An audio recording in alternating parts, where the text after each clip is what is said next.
Still thinking about moving to St. Cloud, Florida? Well, stick around because on this video, I'm going to show you a couple areas that I thought were really nice, and we're getting to it right now.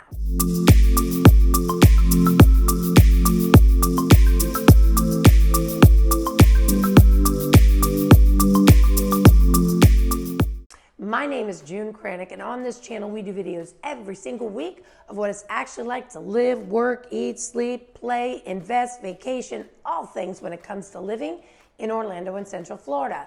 So that's the information that you want and need. Do me a favor and hit that subscribe button and click the bell below so that you're notified every time we do a new video. We have people reaching out to us every single week, and my team and myself, well, we are honored beyond belief.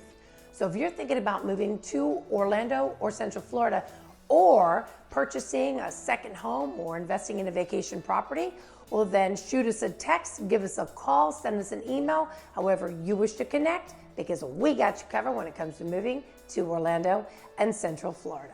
So again, I have been talking quite a bit about St. Cloud, and St. Cloud has some great attributes to it. I mean, it's known for the chain of lakes. There's a lot of outdoor activities. It's a beautiful area.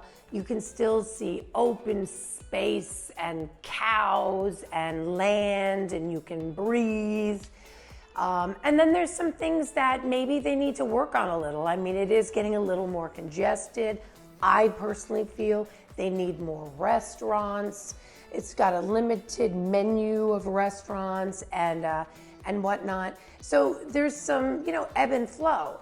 It's in a great location. It's nestled close to Lake Nona, close to Kissimmee, near Orlando. You can jump on the turnpike. It's not far from the theme parks. It's not far from the beaches. So it's in a great area, and it is one of the fastest growing areas in Orlando. Imagine that.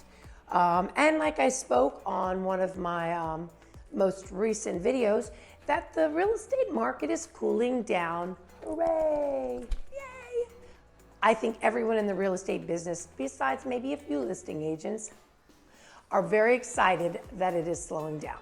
So with that being said, I have been kind of checking out some more of the neighborhoods, and when I was on my hunt to find, like the essence of St. Cloud, which is sometimes you will have very eclectic neighborhoods and nothing ever matches, and then you have some of the more, builder-friendly neighborhoods where there's HOA and more uniform.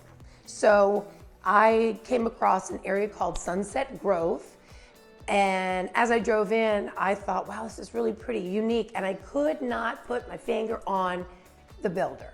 And usually I can. And I was like, who is this? I wonder who this is. It didn't feel like Pulte. It definitely didn't feel like Lennar. And I was like, who is this?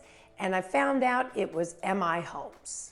Now, MI Homes has been around for over 40 years. They've got over 140,000 homes in over 16 markets. So they've been around. So they're not one of the biggest builders, but I've always said I like that. I prefer that. I think the smaller builders, you get more attention. And yeah, we'll just leave it at that. So I really did like this neighborhood, even though just like many, almost all, let's just say all, of the new neighborhoods, at least in Orlando, the farther you go out, the more space in between the homes, but not in Orlando, even in St. Cloud now. The homes were really close to each other. So these were more, I guess you would say, a Mediterranean style home, a lot of stone, a lot of different earthy, dark colors. It was a different look than a lot of the homes in that general area, which stood out. I thought it was nice. And, it was kind of the typical, I shouldn't say that, I hate saying that. I don't want to say the typical because it sounds like I'm negating it. I thought it was a lovely neighborhood, well kept. Here now, even in some of the bougie areas, all of the mailboxes, I even filmed it, like all of the mailboxes are in a certain particular area. Rarely are there mailboxes, you open your mailbox. Doesn't exist. Now, you still get your Amazon packages at your door for the most part, but your mail is a community mailbox area. It had a larger pool than some of the pools, and it was overlooking this little, I don't want to say lake, because it's a retention pond. So it was very pretty. It was about to rain, so I didn't get a chance to really go out there. You can see that it was, the clouds were a little dark because we were about to have our typical summertime rain shower in the afternoon, for then the heat to come and for my hair to go. That's what happens. Yeah, it's ding, ding, ding, ding. Maybe I can get a wig. You think I should get a wig? Do me a favor. Comment below and tell me if you think I could sport a wig. Boy, it would save me a lot of time. Hey, if you're getting any value out of this video, do me a favor and hit that like button and comment below and tell me what you think about how close the homes are in Orlando, Florida. So again, I continued around the area, houses, all, there was a lot of different elevations, a lot of different colors. Some of them were very large. There wasn't much on the MLS, which was interesting. So not a lot for sale. I did find a 4-bedroom, 2-bath that was priced at $506,000. It was 2,090 square feet. Interesting. It's been on the market since April 4th. Like, good luck. Methinks it might be overpriced. Yeah, since it's the only one of its kind, basically, in that entire area, still on the market. There was also, I lied. That was it. That was the only one that I could find in that area. And I don't know, I didn't run the comps, but if I were to guess, I would say that a home that was built in 2021 or 2020, can't be too much wrong with it. It's probably just overpriced. So yeah, that was it. That was all that was on the MLS. So I had a couple stills. So there wasn't much to show in that general area. And then when you come out, I drove around, and like I said, in that area, you have, you drive by and there's the acreage with the horses, and it's so beautiful. And then you drive down, and then there's these little homes and all kinds of stuff around the house, you know what I'm saying? And then just land. And then I turned around and I came back down the road, and then there's these beautiful homes. I could not figure out the builder of these homes, so I definitely had to look it up. And I'm glad I did, because it was driving me crazy. And these were Meritage homes. And this is, these were East Lake Park. And so East Lake Park is actually, there's different phases. And so I've done a video a while back, I couldn't even tell you when, probably months ago, of East Lake Park, but it was a different phase. So that was on one side of Narcoossee. These homes backed up to Narcoossee, which I thought was really interesting. And me, myself, after living on a road now, I've never lived where my home was backed up to a road. And I never will again. And if there was a service and I could pay $20,000 to pick my house up and move it, I would do it tomorrow. But I can't, so, and I'm sure it'd be much more than that. It doesn't exist, so I need to let that go. I've learned to just let it go.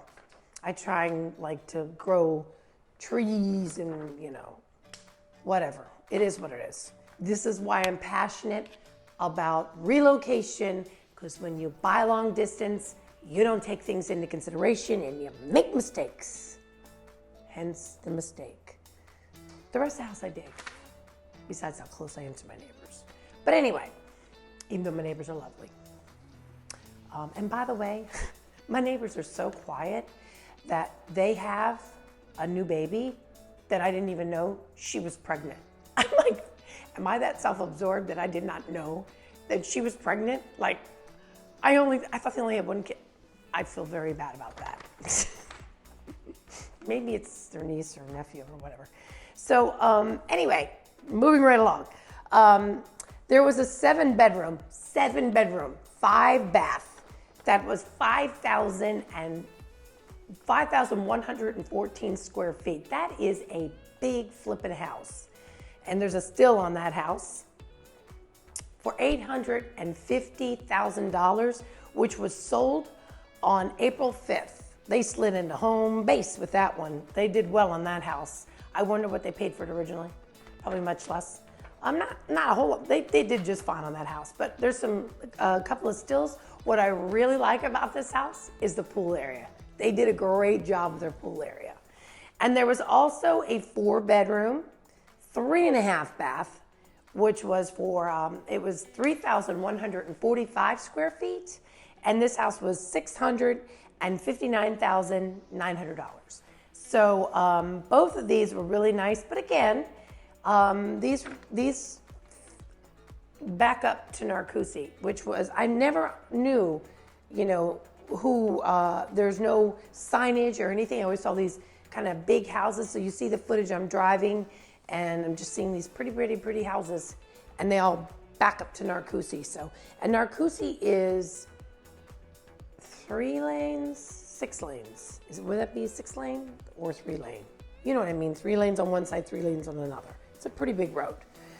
So today we were talking about some of the newest neighborhoods or some newer neighborhoods in the St. Cloud area, variety pack. But if that's not what you're looking for, you gotta let us know. You have to reach out and tell us exactly what you're looking for. That's what we're here to do. We're here to make your relocation as smooth, seamless, and as painless as humanly possible. So remember, if you're thinking about moving to Orlando or Central Florida in general, or investing in property here, shoot us a text, give us a call, send us an email, however you wish to connect, because we got you covered when it comes to moving to Orlando and Central Florida. And we'll see you on the next video. Bye for now.